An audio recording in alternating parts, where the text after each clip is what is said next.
Uh, Good evening. It's 6:30 on a Thursday night. I'm trying to, we've heard the story before. Still trying to become human again.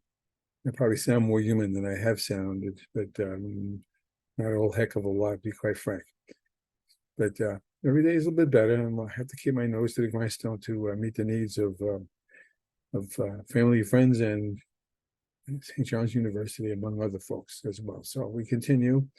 I just go as long as I can until I can't. So short story is you will have already seen this one video up already. I'm doing 3 videos tonight, not long ones, but I am trying to stay ahead of things. That first video, which is about assignments, uh, is pretty explicit about the things that are necessary to date and what the due dates that are out there, most recent due dates, and a couple of other things that you need to be aware of. You really need to watch the video. You really need to watch the video. You really need to watch the video. You don't have to watch it or memorize it tonight or today, whenever you see this, but it's important. These next 2 videos, this is the second of 3, will be the typical ones I do each week.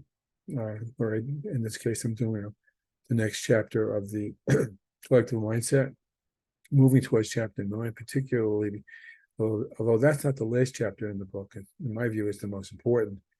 But anyway, that chapter 9 is devoted to the case study assignment that you have for the end of October. So I'm trying to build up your momentum to be prepared to do all of that. Again, the other video talks about things that are due and when they do and why they do when, and certain expectations. So you need to pay attention to that one as much as pay attention to this one. I'm embarrassed to tell you,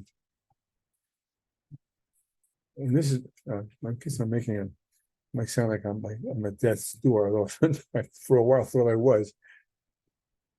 Whatever it was that I had seems to, according to where my wife is reading to us, affect the noggin, the IQ, and I think it did. I think some of my IQ has gone out the window, and I don't remember some things that I've done, and I can't necessarily figure out whether I have or not. So bear with me, but I am pretty sure we've moved past collaborative leadership.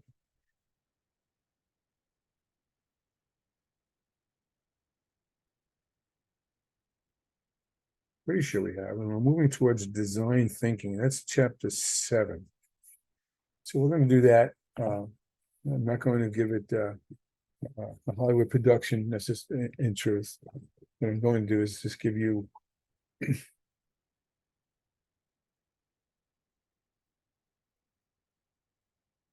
kind of fill in the blanks from what the book may or may not be saying.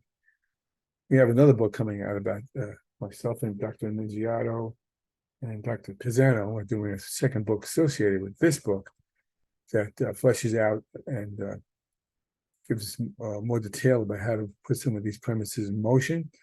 I'll let you know when that's out. It won't be out probably until next spring, I suppose. And so there are some holes in here, and I just want to plug them up a little bit. And this particular chapter, I think, does have some holes in the sense that it's not something that leaders in general are really all that familiar with. They may instinctively be. They may even have a staff that's likes not only likes to think creatively, but is encouraged to think creatively. But it doesn't necessarily mean that it's the rule. Rather, more often than not, it is not the rule in most places, for numbers of reasons. Sometimes you just don't have the time to be creative, and that's unfortunate. And usually, when you can't be creative to really solve an issue, that's when your so-called solutions flop. The creative solutions can flop too. He smiled, but not. Well, at least they come from a place that don't necessarily change. It doesn't necessarily repeat the same old things we've always tried to do. And so we see design thinking, creative problem solving, theory U, the letter U, as a necessary piece, part of the DNA to a collective mindset. There's no question in our mind about it. And we lament the fact that creative thinking and problem solving is not the rule of the day, not necessarily part of the culture. In fact, often is derided, ridiculed, and dismissed because it's just creative. I have several examples of this, but one that comes to mind, and many of you are elementary school people, so it makes some sense to you, I suppose, is that when a 6-year-old comes home from school and says, "Mommy, look, I drew a purple plant, and the teacher gave me a star." You'd like to think that the mom or dad praises it and gets the magnet out and puts it on the refrigerator with the star from the teacher, because the teacher's rewarded the child for drawing the purple plant. And that same child becomes 14 or 15 and draws a purple plant and shows it to his English teacher. The English teacher might praise it and might find some reason to see how it fits into what he's trying to instruct his teacher, his students about. But sometimes we'll kind of say, "You're drawing a purple plant. I didn't ask for a purple plant. Plants aren't purple. Some of them are actually, but we know what I'm driving at. Because we really don't reward creativity in schools with kids, really very much at all, except certain kinds of subject areas, composing and poetry writing, and so forth. Maybe and artwork, obviously. But it's not that we don't encourage creative thinking in history. Would that we did, and we just don't do that, right? And so the older we get, the less we look at creativity as something that should be part of the DNA, should be part of the collective mindset.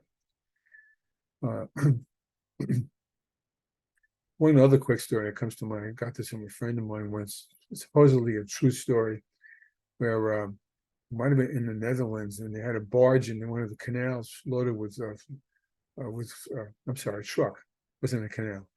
Trucks loaded with some food supplies for the people of Amsterdam.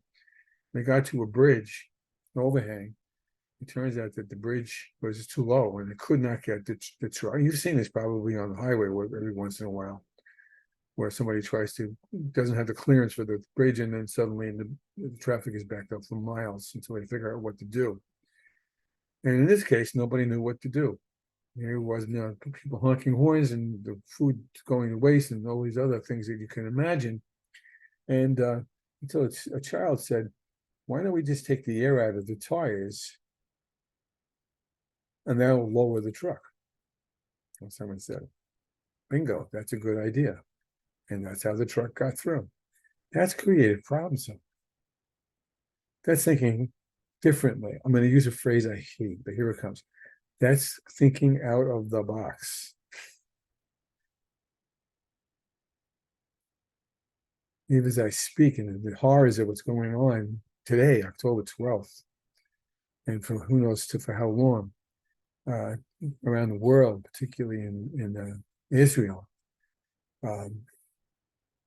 Where is there room for creative problem solving? I'm not saying that I have the solution. Lord knows I don't.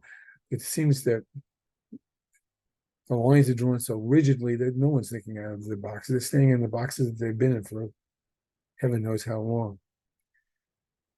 Because we don't reward creative thinking very much. And that's really what this chapter is about. You're calling a chapter design thinking, but there are synonyms. Like I said, creative problem solving is the one I usually use, quite frankly. But another one that design thinking is the sort of the word du jour lately. Other people will just call it thinking out of the box. But at any rate, what we're talking about here is design thinking. Or the theory U, the letter U, which I will speak to in and out of this chapter. So let me read you some quotes, because I like these quotes. First quote's by this guy, Bernardo, out of 2017, where he says, make a bumper sticker out of this one, using the past to solve future issues perpetuates what was instead of what can be. I think of your own circumstances as potential leaders in E&L programs. Can you continue to think the way you think, to create the systems that we have if we only mean to recolor the systems rather than to rewire / blow them up and start all over again? If we continue to do what we've done, we'll continue to perpetuate the infection.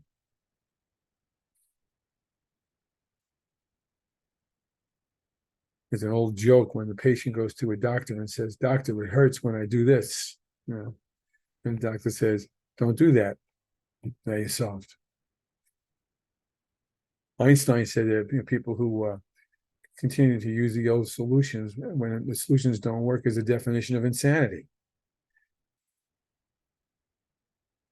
All the same premises.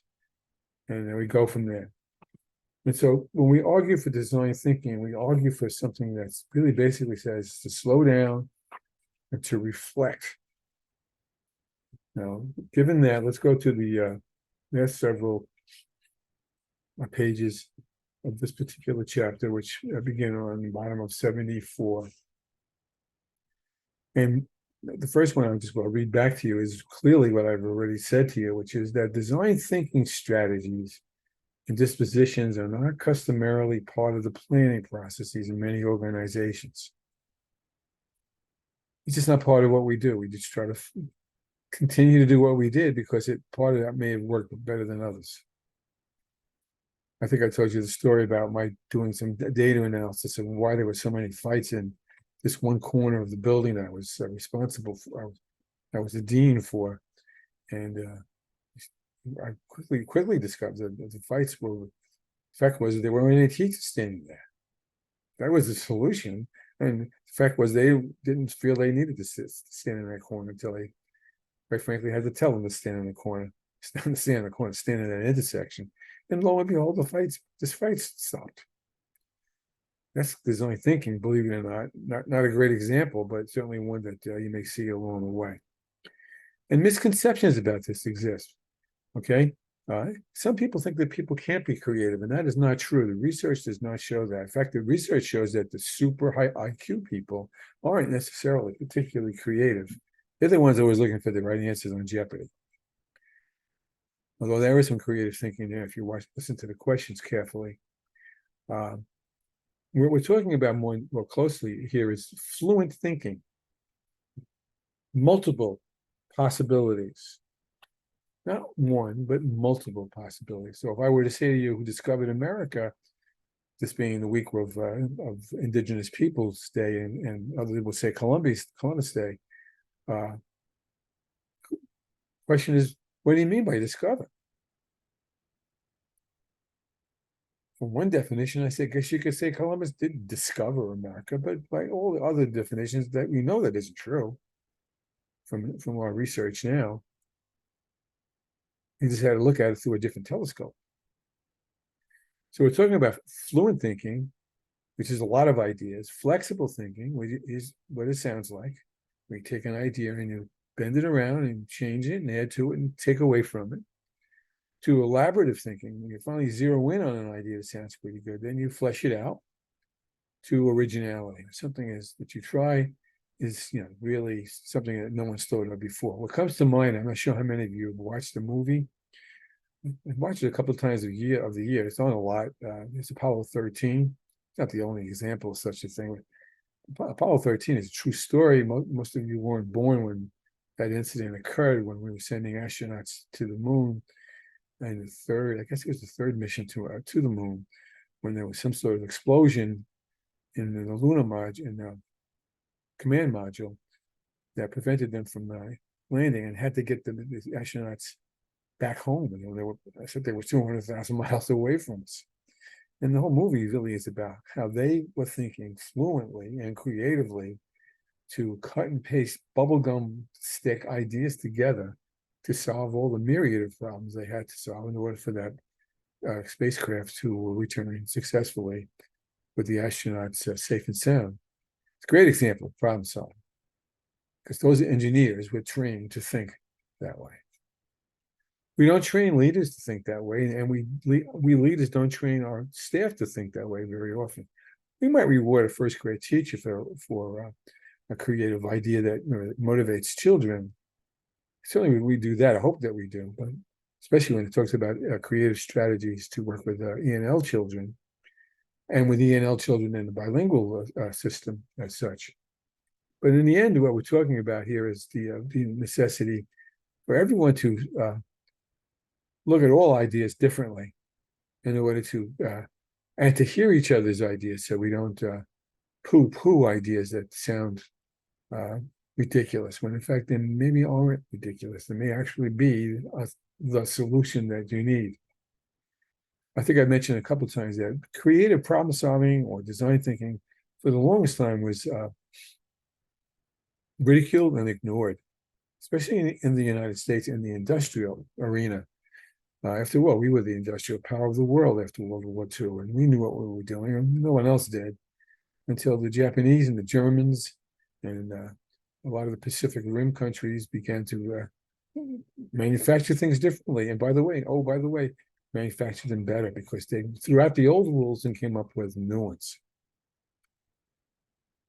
Yeah, this collective mindset recognizes the need for you to recognize how you have to figure out ways to collaborate, to get people to think collaboratively. The only model I'm going to point out here, actually, I'm going to point out two. One is on page 70, and my more favorite one is on page 71. The model, it's model figure 7.2 is out of the Theory U change process.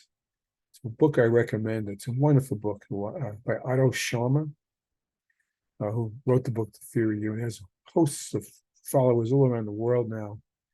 Google him and look up for his website. His website has some great things going on. Essentially said that when we're talking about getting people to look at new problems, the first thing we need to get them to do is to get rid of the old ideas, to shed the habits. He calls it downloading. I don't like that word, but he still calls it down and get rid of them. That's at the top of the left-hand side of the U.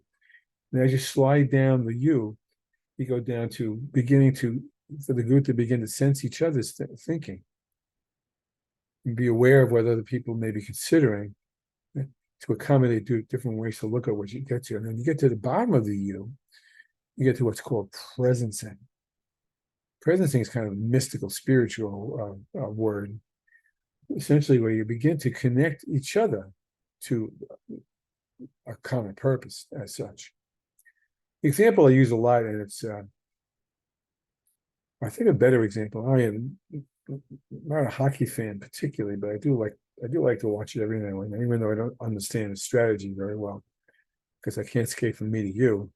Is how hockey players know where the other folks on the ice are going to be without even looking up, and they're so connected to each other, psychically connected. I can't say, but so connected to each other through practice and paying attention to each other. They presence each other, and they know where to hit, where to slide, where to shoot the puck into a place where they know the other fellow's coming up, or woman's coming up the side to put the puck in the net. That's presencing, and that's where the U begins to turn back up towards they really beginning to co-create new ideas with each other by listening to each other and coming up with ways to brainstorm. I hate the word brainstorm. It's a word you all understand, so I'll use that for now. When you listen to other people's ideas, you get fluency, and then you try to add to those ideas by bending them and twisting them and putting different colors on, so that you co-evolve new solutions. It's a nice model. I do appreciate Scharmer very much. I admire him very much. Model on page 71, figure 7.3. A little bit older, but it's actually maybe a little bit easier to understand. This is out of Sidney Parnes, who came up with the premise of creative problem solving. He took it to industry all around the country, and they basically ignored him, as Edwards Deming did with his similar ideas, until he took them to other countries, and other countries took them on. But the point now is that, believe it or not, there are different universities. The one that comes to mind is SUNY Buffalo. that actually has a master's degree in creative problem solving. And if I were a little bit younger, I'd be taking that program because I'm intrigued by that. But look at this, Monica. The difference here is two words. It's divergent thinking and convergent thinking. Even if you're just aware of that, and even if you just share those ideas, those concepts with a group that you're leading, you're going to begin to see different dimensions of thinking than you're used to if you're looking for their solutions, their ideas. Convergent thinking, and you can see that in the model when the arrows on the right-hand side, particularly, come together. Look on the right-hand side of the model, where you can see the ideas converge. They come together. They're specific. Convergent means singular. So I said to you, who discovered America in 1492? There's one answer to that. If I ask you who discovered America, there's many answers to that. That's a divergent question, not a convergent question. For you to ask questions divergently, you're going to get different ideas to play with. If you're looking for how much is 2 plus 2, you're going to get 4s. That's what you're going to get as such. And so you begin with, from the left-hand side of the model, with trying to get ideas accumulated, and there's different ways to get people to think creatively. The next book will explain them better than I'm doing now. Beyond brainstorming. Brainstorming is pretty a low-level approach, quite frankly. Where you can get people to look past all of those good things. And then, when ideas begin to present themselves as better ideas than others, then you begin to bring them back down through the other side of the funnel to converge again.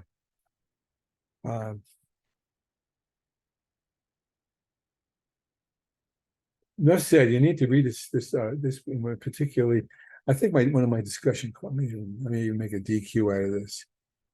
No, I'm not. I'm just going to ask you rhetorically, and I hope that you do answer the question between your ears. And if you choose to, you can email me. I'd love to hear what you think about this, though it's not a requirement. And that is, how much is creative problem solving rewarded, honored, recognized in the groups in which you work?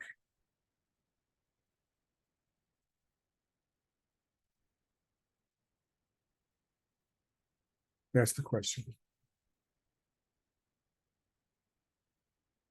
Okay, so I'm going to stop that there. Again, trying to keep this short for my own stamina more than anything else. But this gives you some good thinking as you move through the book, and as you use the book to particularly attack that chapter 9, as well as to use the whole. Here comes the word I'm going to use a lot now.